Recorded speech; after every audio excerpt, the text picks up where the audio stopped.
मैं असफल क्यों हुआ? कर्क राशि। नमस्कार, मैं एस्ट्रो गुरु माँ डॉक्टर ज्योति जोशी आप सभी ज्योतिष प्रेमियों का हार्दिक स्वागत करती हूँ। हम अत्यंत महत्वपूर्ण विषय पर श्रृंखला चला रहे हैं। वह विषय है कि मैं असफल क्यों हुआ। वास्तव में यह प्रश्न सभी के मन में उपस्थित होता है और सभी उसका उत्तर प्राप्त करने का प्रयास करते हैं। इससे विषय की गंभीरता आपको पता चल गई होगी। इस विषय का हम राशि के अनुसार शास्त्रोक्त पद्धति से विश्लेषण करने का प्रयास कर रहे हैं। उस अनुसार आज के भाग में हम कर्क राशि के असफल होने के कारणों को समझने वाले हैं। साथ ही मैं असफल क्यों हुआ, इस प्रश्न का उत्तर प्राप्त करते हुए सफल होने के लिए क्या करना चाहिए, इस प्रश्न का उत्तर अपने आप ही मिलता है, जो आपको भी मिलने वाला है। इसलिए आज के भाग को अंत तक देखना ना भूलें।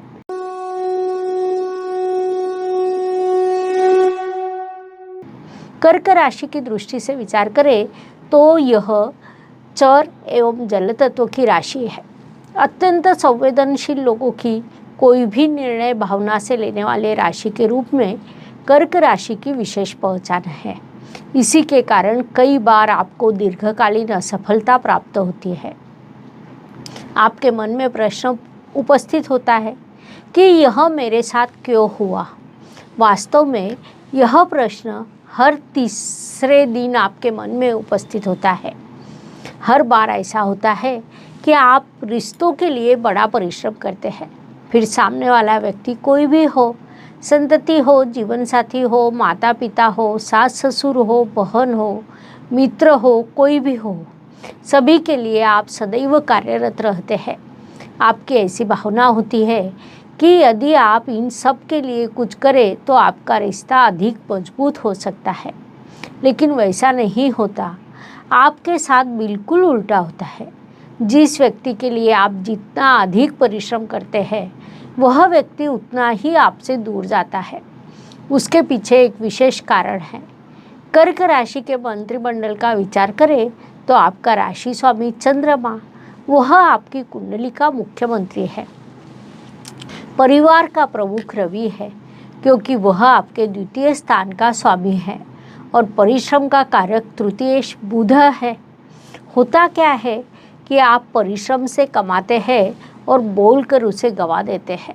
अर्थात कर्क जातक जितना करते हैं उससे अधिक वे बोलकर दिखाते हैं, जिस कारण आपने जिनके लिए कुछ किया हो वे लोग आपसे दूर जाते हैं। आपके चतुर्थ स्थान में शुक्र ग्रह की तुला राशि आती है, जिस कारण आपके माताजी सुंदर और समझदार, सभी को साथ लेकर चलने वाली होती है। माताजी से आपको सहयोग सदैव मिलता है। शिक्षा की दृष्टि से विचार करें तो कर्क राशि के लिए मंगल और गुरु दोनों महत्वपूर्ण होते हैं, क्योंकि मंगल देव आपके पंचमेश है और गुरुदेव आपके भाग्येश है। आपकी कुंडली में यदि मंगल देव प्रबल है तो आपने टेक्निकल क्षेत्र में पढ़ाई करनी चाहिए, और यदि गुरुदेव प्रबल अवस्था में है तो आपने मैनेजमेंट क्षेत्र में पढ़ाई करनी चाहिए, क्योंकि आपने कर्म स्थान में मेष राशि अर्थात प्राकृतिक कुंडली की प्रथम राशि आती है, और परिवार स्थान में सिंह राशि आती है। इन दोनों का विचार करें तो आपको राजनीति में बड़ी सफलता प्राप्त हो सकती है। कई बार मन की भावनाओं को आप बोलकर दिखाते हैं, अपने मन को हल्का करते हैं। इसीलिए कर्क राशि को राजनीति के लोगों की राशि कहा जाता है, लेकिन उसके लिए आपका राशि स्वामी प्रबल अवस्था में होना चाहिए। आपका राशि स्वामी यदि उचित स्थिति में बलवान हो तो आपको राजनीति में भी अच्छी सफलता प्राप्त होती है, अन्यथा उसके 180 अंश में विरुद्ध चीज़ें भी होती है। अर्थात राजनीति में बड़ा आर्थिक नुकसान होता है और आप असफल भी होते हैं।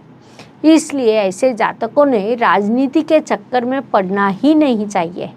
वैसा अवसर मिलने पर उस मार्ग पर नहीं जाना चाहिए, क्योंकि वह आपके लिए कतई ही उपयोगी नहीं होता है।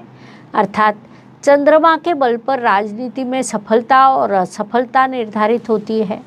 साथ ही चंद्रमा के रवि, मंगल और गुरु से होने वाले योग भी उतने ही महत्वपूर्ण होते हैं। कर्क जातक अत्यंत परिश्रमी होते हैं। वे दिन भर लगातार कार्यरत रहते हैं। आपका जीवन साथी भी उतना ही परिश्रमी होता है। कई कर्क जातकों के संदर्भ में एक बात होती है कि उनके विवाह में विलंब होता है। साथ ही विवाह निश्चित होते समय कई चीज़ों पर समझौता करने का स्वभाव कर्क जातकों को अपने अंदर विकसित करना पड़ता है, क्योंकि कर्क जातकों का जीवन साथी कई बार उम्र में बड़ा या पढ़ाई में कम हो सकता है। ऐसी एक अंतर विरोध की स्थिति आपके जीवन में निर्माण होती है। कई जीवन साथी के साथ आपका विवाद भी होता है। आपको जीवन में सफल होना है तो कम बोलना यह आपकी सबसे बड़ी आवश्यकता होती है। साथ ही एक और महत्वपूर्ण बात है कि आपके व्यय स्थान में भी बुध ग्रह की मिथुन राशि आती है। मिथुन राशि को अधिक बोलने वाली बातूनी राशि कहा जाता है, अर्थात अधिक बोलने के कारण आपके परिश्रम व्यर्थ जाते हैं। आपके क्रिएटिविटी के स्थान में मंगल की वृश्चिक राशि आती है। कर्म स्थान में भी मंगल की मेष राशि आती है, अर्थात आप कर्म करते हैं, सभी के लिए करते हैं, लेकिन किया हुआ सब कुछ बोलने के कारण व्यर्थ हो जाता है और आपको सफलता मिल नहीं पाती है, जिस कारण आपको सदैव लगता है कि यह मेरे साथ क्यों होता है। आपको किसी चीज़ से आनंद हो तो वह अत्यंत कम अवधि के लिए होता है और उसके बाद दुख का बड़ा अवधि आता है, अर्थात 1-2 दिन आनंद से प्रसन्नता से जाने के बाद अगले 4-5 दिन आपके लिए निश्चित रूप से दुख के आते हैं। उसके बाद पुनश्च 2 दिन आनंद प्राप्त होता है। यदि हम महीनों का विचार करें तो 2 महीने आनंद सुख से जाने के बाद लगभग 8 महीने आपके लिए दुख, दर्द और मानसिक तनाव के होते हैं। यह सब भले ही सत्य हो, लेकिन इस पर उपाय क्या है? तो आपके भाग्य स्थान में गुरुदेव की मीन राशि आती है, जो प्राकृतिक कुंडली के व्यय स्थान में आने वाली राशि है। साथ ही वह जल तत्व की आध्यात्मिक राशि मानी जाती है, अर्थात कर्क जातकों को सफल होना है तो उन्होंने मेडिटेशन करना चाहिए, आध्यात्मिक वृत्ति विकसित करने का प्रयास करना चाहिए। वास्तव में देखा जाए तो कर्क जातक आध्यात्मिक होते हैं, केवल उसे उचित दिशा देने का प्रयास करना चाहिए। उससे आपके सफलता का स्तर बढ़ने लगता है। पढ़ाई में आपका भाग्योदय होता है। साथ ही गुरु समान लोगों का आदर करना, बड़े लोगों का आदर करना, ऐसी चीज़ें से भी आपका भाग्योदय होता है। सबसे महत्वपूर्ण बात है कि आप भावना से अधिक बुद्धि का उपयोग करें। ऐसा करने पर भी आपको का सफलता का स्तर अवश्य बढ़ सकता है। इस प्रकार हमने कर्क राशि के असफलताओं के कारणों को समझा, अर्थात कर्क जातक जीवन में किन कारणों से अब असफल होते हैं, उन कारणों को हमने समझ लिया। लेकिन इस पूरे अध्ययन का मूल उद्देश्य है कि सफलता प्राप्त करने के लिए क्या करना होगा, जीवन में सफलता कैसे प्राप्त करें। उस अनुसार कर्क राशि की सफलता का विचार करें तो आपके अष्टम स्थान में शनिदेव की कुंभ राशि आती है, जो बुद्धिमान राशि मानी जाती है। अर्थात कर्क राशि को बाधाओं का सामना करना पड़ता है, संघर्ष का सामना करना पड़ता है, क्योंकि वे बुद्धि से विचार ना करते हुए हृदय से अधिक विचार करते हैं। यदि आप बुद्धिमत्ता का उचित उपयोग करते हैं तो आप निश्चित रूप से सफल हो सकते हैं। अब बुद्धिमत्ता के 2 प्रकार विकसित की जाती है, एक तो अनुभव और दूसरा है ज्ञान। आपके पास अनुभव की कोई कमी नहीं होती, इसलिए आपने ज्ञान प्राप्त करना चाहिए। आपने रोज किसी पुस्तक को पढ़ना चाहिए, किसी भी निर्णय को ज्ञान के बल पर लेना चाहिए, अर्थात बुद्धिमत्ता से निर्णय लेना चाहिए, क्योंकि कर्क राशि के भाग्य स्थान में गुरुदेव की राशि आती है। गुरुदेव का अर्थ ज्ञान होता है, वे ज्ञान के कारक है। वह ज्ञान प्राप्त कर उसका उचित उपयोग कर यदि आप उचित निर्णय लेते हैं तो आप निश्चित रूप से सफल हो सकते हैं। ऐसा करने से सफलता की सीढ़ी पर आपका बड़ा कदम पड़ता है।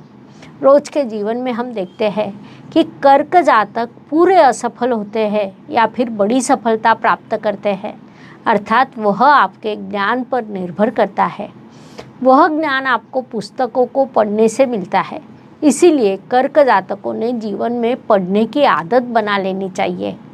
वह आपके लिए अत्यंत आवश्यक है। उससे आपके जीवन की कई बाधाएं कम होती है और उन्नति की ओर आपका मार्गक्रमण शुरू होता है। इस बात को सभी कर्क जातकों ने मुख्य रूप से ध्यान में लेना चाहिए। तो मैं असफल क्यों हुआ और मुझे सफल होने के लिए क्या करना चाहिए, यह कर्क राशि की दृष्टि से समझने के लिए इतनी जानकारी पर्याप्त है। इसीलिए हम यही रुकते हैं। अगले भाग में हम अगली राशि का विश्लेषण करेंगे। यह जानकारी आपको अच्छी लगी हो तो उसे लाइक, शेयर, सब्सक्राइब करना ना भूलें ताकि दूसरों तक पहुंच सके। धन्यवाद। शुभम भवतु। जय ज्योतिष। ज्योतिष का अध्ययन तथा शास्त्र की शास्त्रीय तरीके से पढ़ाई करने के लिए मेरी 2 किताबें प्रकाशित हो चुकी है, उनका अवश्य लाभ लीजिए। Please like, share and subscribe the channel और हाँ, बेल आइकॉन दबाना ना भूलें। धन्यवाद।